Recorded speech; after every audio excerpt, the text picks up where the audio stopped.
Vous êtes bien sur Grand Lille TV, il est tout juste 7h en cette matinée du mercredi 21 septembre. Bienvenue à toutes et à tous, bonjour et merci surtout d'être en notre compagnie pour cette nouvelle journée d'information en direct et en continu. On est ensemble jusqu'à midi. Voici tout de suite les titres de cette édition. On commencera par évoquer le football avec le LOSC qui jouait hier à Bordeaux. On parlera également de la venue de Jean-Claude Mailly. Le leader de Force Ouvrière était hier à Lille. Et puis les travaux de la 22 qui vont encore se poursuivre pendant quelques semaines. Tout de suite dans ce journal.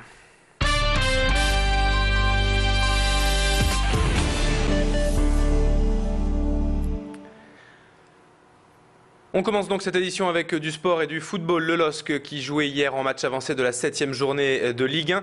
Les Lillois sont allés faire match nul à Bordeaux, un but partout. Le but lillois a été inscrit par Eden Hazard, bien servi par Djoko au terme d'une action très inspirée. Alors si Lille n'a plus perdu depuis 8 matchs, c'est aussi le 3e résultat nul d'affilée pour les Dogs.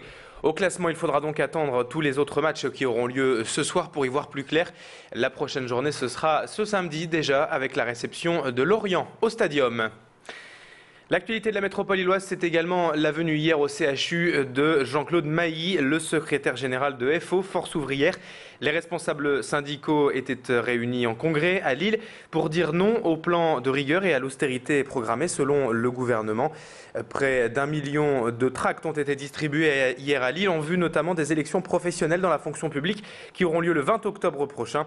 Jean-Claude Mailly était aussi à Lille pour mobiliser ses troupes avant ces élections et le leader de Force Ouvrière a également appelé à une grande journée de grève le 11 octobre. Jean-Claude Mailly qui s'est expliqué au micro de Pierre Beauvillain quant à la santé des hôpitaux aujourd'hui. Il faut comprendre qu'aujourd'hui les hôpitaux sont tous gérés avec des critères de rentabilité et on impose, y compris aux directions d'hôpitaux, de gérer avec des critères de rentabilité. Un hôpital comme celui de Lille ou les autres n'ont pas encore reçu l'intégralité de leur budget par exemple. Donc ça veut dire des problèmes de conditions de travail énormes, des problèmes ici comme ailleurs et c'est pas normal. Par exemple une infirmière qui travaille la nuit, dans tous les endroits on m'a expliqué ça, obligée de prendre des prescriptions médicales par téléphone alors que c'est interdit, mais parce que les moyens ne permettent plus de faire autrement aujourd'hui. En bref, vous l'avez peut-être remarqué, la circulation est fortement perturbée tous les jours depuis lundi, sur l'autoroute A22 dans le sens Lille-Gand au niveau de Ouascal et de Mouveau. C'est normal, il y a donc un chantier d'élagage en cours en train d'abattre des peupliers qui menacent la chaussée et ce chantier pourrait durer plusieurs semaines. Alors prenez bien vos dispositions, prévoyez un allongement du temps de parcours de 15 à 20 minutes. C'est sur l'autoroute A22 dans le sens Lille-Gand au niveau de la sortie Château-Rouge. On évoque à présent le chantier du nouveau vélodrome de Roubaix, démarré en fin d'année 2010. Les travaux avancent bien et devraient pouvoir tenir les délais annoncés, c'est-à-dire mars 2012. Vous le voyez sur ces images, on distingue déjà très bien la charpente du toit, la piste et les gradins. Il reste encore beaucoup à faire, certes, mais le vélodrome couvert de Roubaix sera bientôt une réalité, près de 40 ans après les premiers projets. L'objectif est de toute façon de terminer les travaux avant les JO de Londres afin de permettre aux équipes nationales, notamment les équipes de France, de venir s'y entraîner. Bertrand Tangue a rencontré un champion du monde roubaisien pour évoquer ce vélodrome, Arnaud Tournant, conseiller technique sur ce chantier. La région Nord-Pas-de-Calais a quand même été un peu précurseur dans ce domaine-là. Il y a d'autres vélodromes qui se créent en France, il y en a qui existent déjà, mais c'est vrai que le Nord-Pas-de-Calais a énormément investi dans cette structure-là. Il ne faut pas oublier que la région est une région qui aime le vélo, qui pratique beaucoup le vélo. Il y a beaucoup de cyclistes dans la région Nord-Pas-de-Calais. Donc c'est vrai que le Conseil général, en prenant un peu la maîtrise d'œuvre de ce bâtiment, a voulu répondre un peu à ce besoin.